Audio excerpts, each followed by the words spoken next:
দর্শক শ্রোতা, খেলা শুরু করে দিয়েছেন ডক্টর ইউনূস। এখন আপনি কাকে চাবেন? নির্বাচন চাবেন নাকি ডক্টর ইউনূসের খেলা দেখবেন? আপনি নির্বাচন চাবেন নাকি ডক্টর ইউনূসের খেলা দেখবেন? আসেন মূল কথায় আসে, এত পেশাল না পারে। দর্শক শ্রোতা, আপনারা দেখেছেন সর্বশেষ চীন সফর থেকে এসেছেন ডক্টর ইউনূস, এবং সেখান থেকে তিনি কি নিয়ে এসেছেন?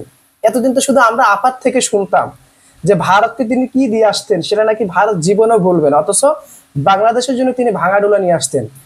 ডক্টর ইউনূস চীন সফরে গিয়েছেন, এবং চীন সফর থেকে আসার পরে কিন্তু এই সংবাদটি এসেছে। চীনের বাণিজ্য মন্ত্রী বাংলাদেশ সফর আগামী মাসে, সঙ্গে থাকবেন 200 বিনিয়োগকারী। কি ভাই, মাথা ঘুরতেছে?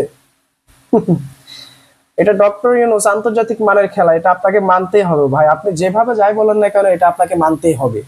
দর্শক শ্রোতা, আলোচিত ইনভেস্টমেন্ট সামিট আন্তর্জাতিক অঙ্গনে বাংলাদেশের জন্য নতুন সম্ভাবনার দুয়ার খুলেছে। তারাই ধারাবাহিকতায় 200 বিনিয়োগকারী নিয়ে চীন বাণিজ্য মন্ত্রী সফর। এই সফর থেকে বাংলাদেশের জন্য আসতে পারে বাণিজ্যিক সুখবর, তৈরি হতে পারে লাখো কর্মসংস্থান। অসাধারণ, অসাধারণ ডক্টর ইউনূস, ওনার প্রশংসা না করে আসলে পারা যায় না। আসলে এবি পার্টির নেতা ব্যারিস্টার ফুহাদ একটি কথা বলেছেন, ডক্টর ইউনূস যদি আরো 4 বছর ক্ষমতা থাকে, দেশ সিঙ্গাপুর হবে, এটা 100%, এতে বিন্দু মাত্র সন্দেহ নেই। ইতিমধ্যে তিনি দেশের জন্য যে কাজগুলো করেছেন, যে মূল কাজগুলো তিনি হাত দিয়েছেন, এই কাজগুলো যদি দেশ যদি আপনার স্বপ্নের পথে এগিয়ে যায়, সেক্ষেত্রে আমি মনে করি যারা জীবন দিয়েছে তাদের জীবনটা দেওয়াটা আসলে সার্থক হবে। দেশের মানুষ একটি নতুন দিকে, নতুন সম্ভাবনার দিকে এগিয়ে যাচ্ছে, এটা 100%। দর্শক শ্রোতা, এখন আপনি কি বলবেন? কার প্রশংসা করবেন? নির্বাচন চাইবেন নাকি ডক্টর ইউনূসকে আপনি চাইবেন?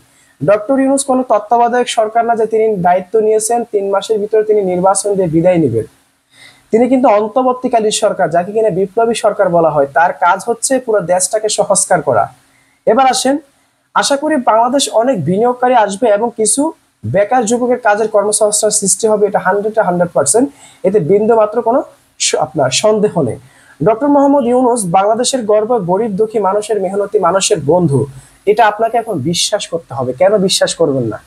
তিনি যেখানে হাত দিচ্ছেন সেখানে সাফল্য পাচ্ছেন।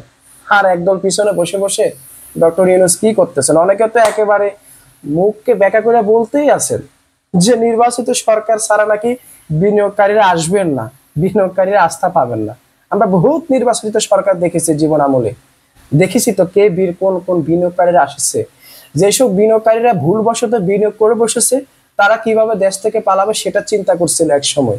আর এখন চীনের মতো আপনার বাণিজ্য মন্ত্রীরা বাংলাদেশ সফর করতেছে এবং খালি হাতে আসতেছেন না, প্রায় 200 বিনিয়োগকারীকে সঙ্গে করে নিয়ে আসতেছেন উপহার হিসেবে। এটাই বাংলাদেশ, এটাই ডক্টর ইউনূস।